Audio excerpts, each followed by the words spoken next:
nabanggit ko doon sa nakaraang vlog ko na yung ganitong unit, hindi siya pwedeng i-convert to capillary. So, EEB type 2 eh.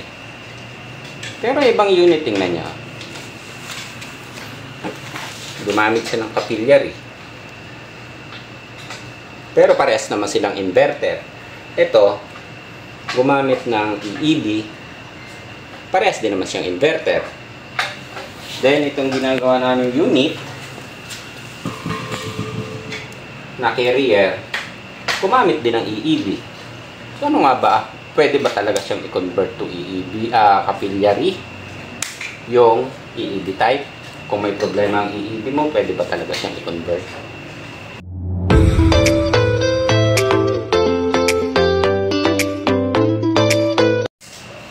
Okay, good day mga ka-technician. So, ito yung ginagawa namin na isang unit carrier.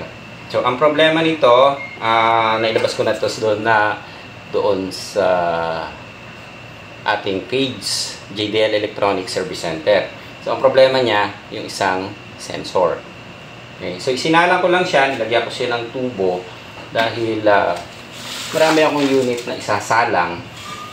Actually, 12 pieces yata na puro carrier. Ito. Galing ng Occidental Mindoro ito. So, pinadala dito para i-repair natin. So, hindi ko pa alam. Kaya ginawa ko, isinalang ko na lang siya dito para makita namin yung mga problema nito. So, yung topic pala natin ngayon, yung unit ba daw is pwedeng i-convert sa capillary? So, sabi ko nga doon sa nakaraang vlog ko, yung nagsabi na pwedeng i-convert ang EEB type, katulad nito, to capillary type. Ayan, sabi ko pa nga doon is, yung nagsabi sa inyo, budol yan. So, pwede nga ba o hindi? Ayan, so itutuloy lang natin ha. Meron ako mga sample ng unit dito. Tulad nito. Ito ay Samsung. Bakit gumamit siya ng capillary? Parehas naman siyang inverter. Itong isa, Daikin. Gumamit siya ng EEB. Tapos sasabihin ko, hindi siya pwedeng i-convert, no? Eh, bakit ito converted to capillary? Ano nga ba?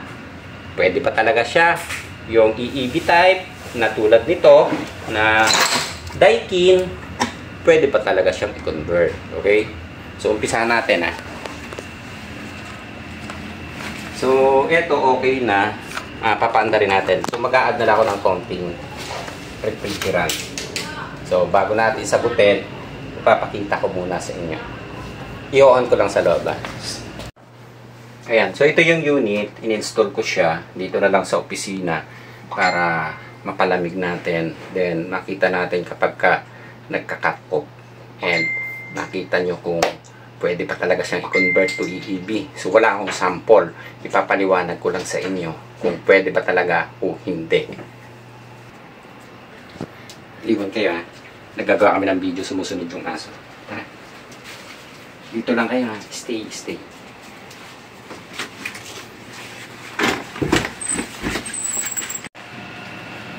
Ayan. So, ini-on ko na doon sa loob. Humahabol yung mga alaga namin aso eh.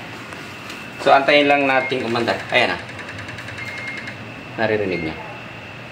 Yung tumutunog, tak, tak, tak, tak, tak. Ibig sabihin, umaandar yung EEB. Yun. Sumandar na siya. Then, start tayo sa ampere. 0.8. 0.9. Ayan. So, unti-unti nang tumataas yung ampere natin. So, umaandar na siya.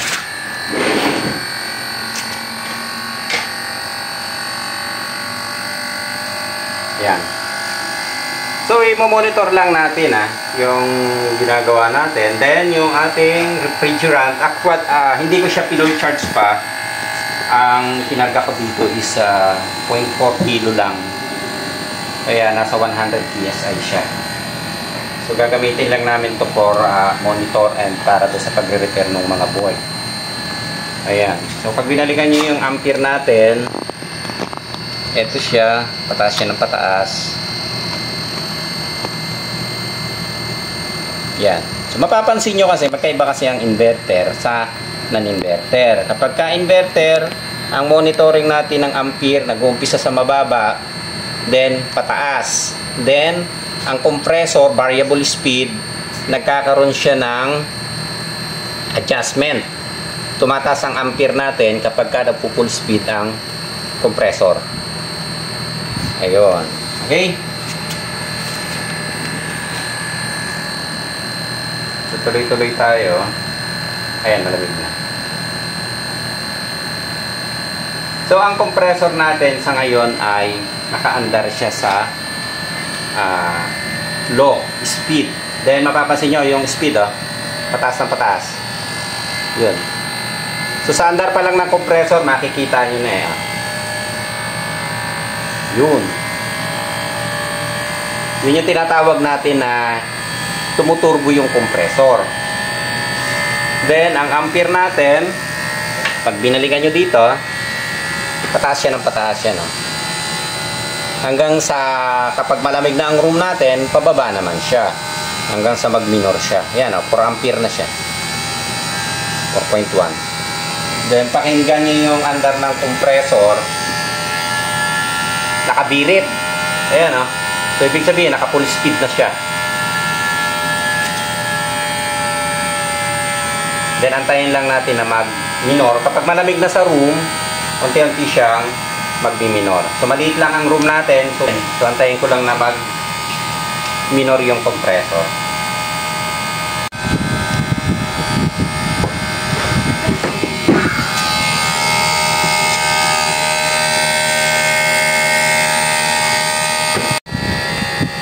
Ayan.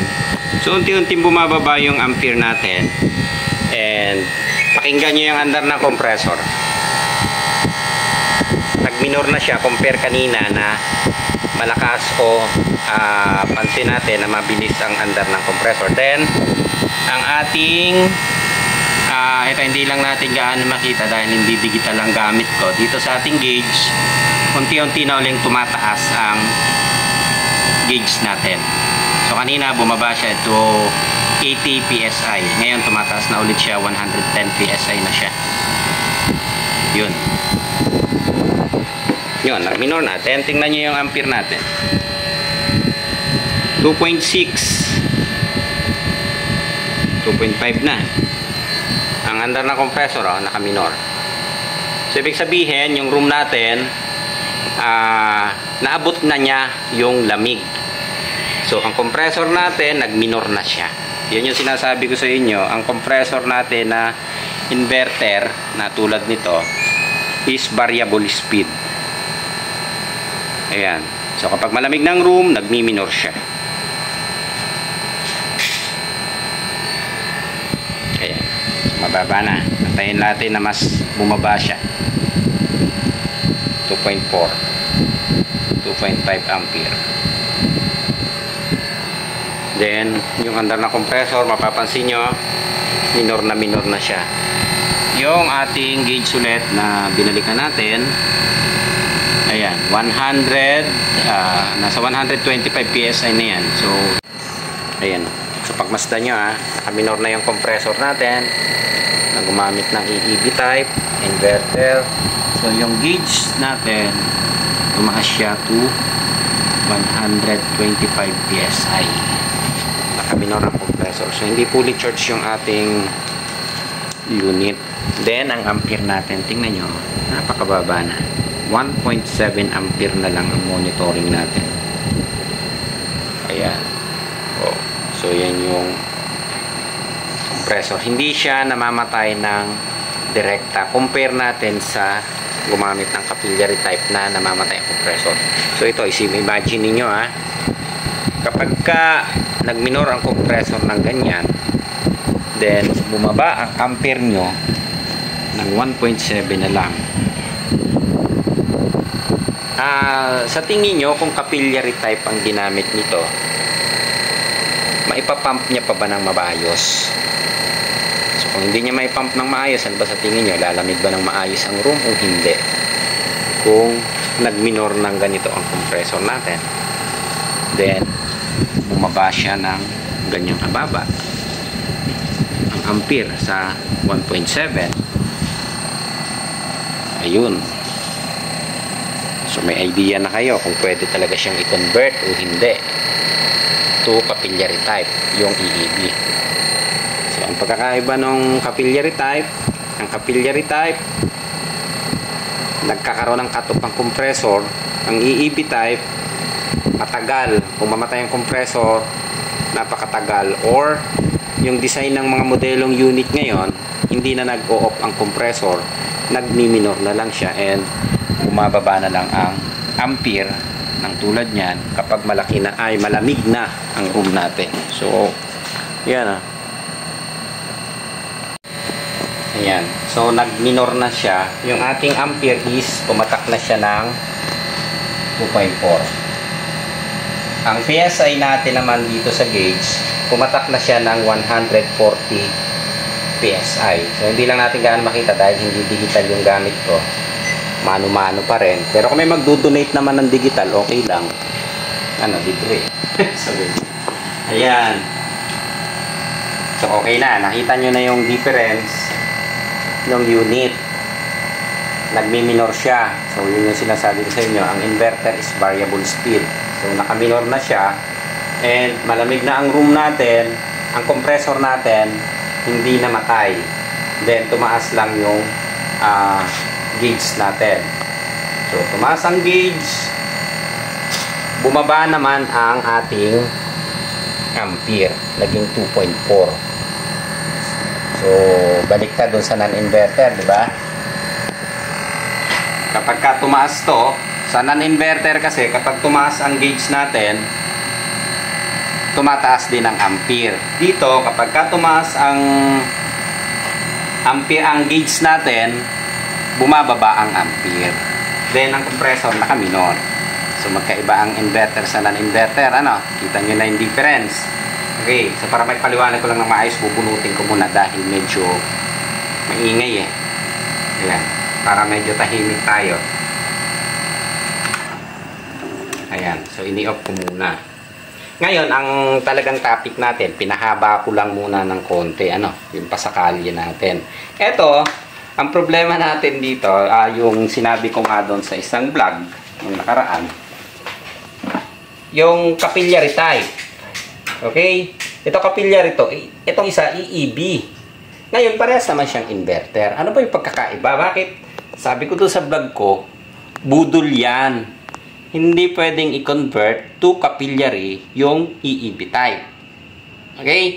So, ito yung mga sinasabi ko sa inyo. Kayo na maghumusga kung pwede talaga. Unang-una, magkaiba sila ng disenyo ng board. So, ang design ng board nito, kapag ka gumamit sila ng EEB, na tulad nito. Yan. So, yung timing ng EEB, o yung capillary natin, o yung bukas nito. So, bumubukas siya at sumasara. Kumbaga, pumipino yung daloy ng refrigerant kung tawag dito, lumiliit ang butas. Yan yung tinatawag natin na EEB. So, ganito yung function. Okay? So, compare doon sa capillary type, ito. Kapag ka ang capillary type na ganito, so wala na siyang pagbabago dahil yan na yung tubo niya. Hindi siya katulad nung parang gripo na pag binuksan mo, pwedeng malakas, pwedeng mahina ang tulo ng tubig. Diba? Pagka-capillary type, kung ano yung dumadaan dito o yung laki ng butas niya, hindi na siya nagbabago. So, magkaiba, compare dito. Then, ang issue nga natin is pwede ba talaga siyang i-convert. Okay? Ang EEB, ito, at saka yung under ng compressor, magka-partner. Ibig sabihin na magka-partner is nag-uusap. Kapag malamig na ang room natin, automatic nag-a-adjust to. Okay, bakit siya mag-a-adjust? Yan tatanong natin. Bakit mag-a-adjust yung EEB? So mag-a-adjust yung EEB dahil yung compressor nito, sabi ko nga, is variable speed. Kapag nag-minor ang compressor, maaaring lumalaki ang butas kasi mapapansin nyo, tumataas ang gauge kapag ka nag-minor ang compressor. So, lumalaki ang butas. Ayan. Then, ang lumalaki ang butas niya or bumababa, ano bang tawag dito? Medyo mahirap ang term, mahirap ipaliwanag eh. Bumabagal yung andar ng compressor kapag ka malamig na ang room. So, hindi siya totally nagka-cut off. Ngayon, isipin natin kung capillary type ito, then hindi nag-cut off o hindi namatay ang compressor, tapos naka-low speed siya ang andar. Tapos, ang dinadaanan ng refrigerant natin, yung cycle is naandun lang sa iisang tubo na hindi nagbago o hindi nag-adjust na katulad ng EEB. Sa tingin nyo, maipapump niya ng maayos o maipapump niya ng tama. So, magkaiba na. Diba? Magkakaroon ng maaaring mas mataas ang ampere dahil mahihirapan ang compressor sa pagbomba dahil yung andar ng compressor is naka-low speed. So, mahihirapan yung compressor natin. So, yun yung isa. And, eto pa tingnan nyo yung, pagmasdan nyo yung size ng compressor. Compare nyo doon sa, eto 1 HP lang to eh. Actually, wala pa, hindi pa ito sumasakto. 0.9 to eh. Yung size na to. 0.9 HP lang to. Tingnan nyo yung size ng compressor. Tingnan nyo yung compressor. Itatabi natin. Itong isa, 1.5 HP yan. Anong difference ng size ng compressor? Magkaiba. Eh, sabihin natin, i-convert natin ito to capillary. So, EEB rin siya eh. Sa tingin nyo, maipapump niya ng maayos yung refrigerant. Diba? Kasi magkausap yung tawag natin. Yung board at saka yung EEB, nag-uusap siya. Kapag nagmi-minor ang compressor, kusang uma-adjust or nadidetect ng board natin na i-a-adjust niya yung EEB para kayaning ipump ng ating compressor. Ayun. So, yun yung paliwanag natin. Ito. Makikita nyo na sa size ng compressor. Mas malaki siya compare dito. Doon sa specs, magkaiba rin siya yung gumagamit. Ayan. So, ang pagkakaiba pa na nakikita natin dito, bukod doon sa nagmi-minor, ano pa ba? Yung design ng condenser. Magkaiba siya compare doon sa gumamit ng capillary. Magkaiba na siya ng sukat bukod doon sa compressor. And ang isang pinagkaiba niyan, kung mapapansin nyo, kapag nag-o-observe kayo ng unit, kapag lumamig na ang room ng gumamit ng capillary, ang compressor nagto-totally cut off or namamatay. Hindi katulad ng gumamit ng EEB, kapag malamig na ang room, hindi siya totally namamatay ang compressor, naka-minor lang siya or naka-low speed yung andar ng compressor. Yun nga yung sinasabi ko, kapag ginamit yung capillary yan, kapag nag-minor ang compressor, sa tingin nyo kakayanin ng compressor. Maaring kayanin. Pero, yung performance ng lamig, same ba kung i-convert? So, magkaiba, di ba?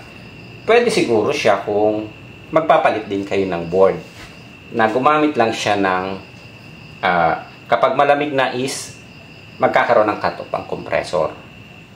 Pero kung hindi, so maaaring malabo. Okay? So, kayo na makakasagot niyan. Kaya sinasabi natin na kung pwedeng i-convert yung EEB type to capillary. Ang sagot ko, pwede. Dahil inyo naman yung unit. Ang tanong lang natin, magpe-perform ba ng maganda or lalamig ba ng maayos yung room nyo or gagana ba ng maayos yung aircon. Ayun. Eh, di baka mapagastos lang kayo. Pero kung tatanong nyo sa akin kung pwede, pwede kasi choice nyo, inyo naman yung aircon eh. Ano, hindi naman akin eh. Ayun. Okay na tayo dito. So, para sa amin, nilabas ko lang, hindi talaga siya obra na i-convert. Kung para sa amin ha. Pero kung gusto nyo i-convert, pwede. Kasi choice nyo naman yung gusto nyo gawin, gusto nyo i-eksperimento, or agree naman yung customer na i-convert dahil wala ng choice, pwede. Ang tanong nga lang, lalamig ba ng maayos? Yun. Mapapalamig ba ng maayos yung room? And tatagal ba yung unit? Sabi, may mga comment din ako na nabasa na okay pa daw yung unit hanggang ngayon. Dali nga, may tuko. Ayan. So, pinatigil na tayo ng tuko. Ano? May tuko. Ayan. So, okay na tayo dito. So, sabi nga natin, kapag ka-EEB type, medyo malabo sa conversion. Pero kung gusto nyo i-convert, pwede naman siya i-convert dahil choice nyo yan. Dahil unit nyo naman, at nagkaroon naman kayo ng agreement ni customer na i-convert nyo to capillary type. So, pwede naman. Kaya lang nga, ang tanong is, lalamig ba? And, babalikan lang ulit natin yung mga difference o pagkakaiba. So, ang speed ng compressor na ito is pumupunta lang sa minor, hindi siya totally nagkakaroon ng cut-off kapag ka-EEB type. Compare natin doon sa capillary type na ito na unit, napapansin nyo na mas malaki ang compressor na ginamit compare doon sa EEB type na mas maliit, lalo na ang Daikin. Ayan. Then, ang andar ng compressor nito, kung mapapansin nyo, kapag malamig na ang room, bahagyang nagmi-minor, then nagkakaroon ng cut-off or namamatay ang compressor. Then, kapag mainit na ulit ang room, unti-unting umaandar ang compressor, then pupunta sa full speed. Then, mas mahaba ang andar ng kasi low, medium, high yung speed niya. So, mas matagal yung naka-medium ang andar niya hanggang sa mag-totally patay ang compressor. So, kinakaya ng capillary natin. Dito, sa EEB type, as in, naka-minor lang siya. Hanggang sa pag uminit ulit ang room natin, pupunta ulit siya, magpo-full speed ang compressor natin. Mapapansin niyo, mauobserbahan niyo yan sa andar nila. So, yun yung gumamit ng EEB. Okay? So, ayos na tayo dito. Okay na tayo dito. Then, yung sabi ko nga sa inyo, pwede ba daw i-convert? Pwede. Choice nyo naman yun eh. Inyo namang aircon eh. Okay? Ayos.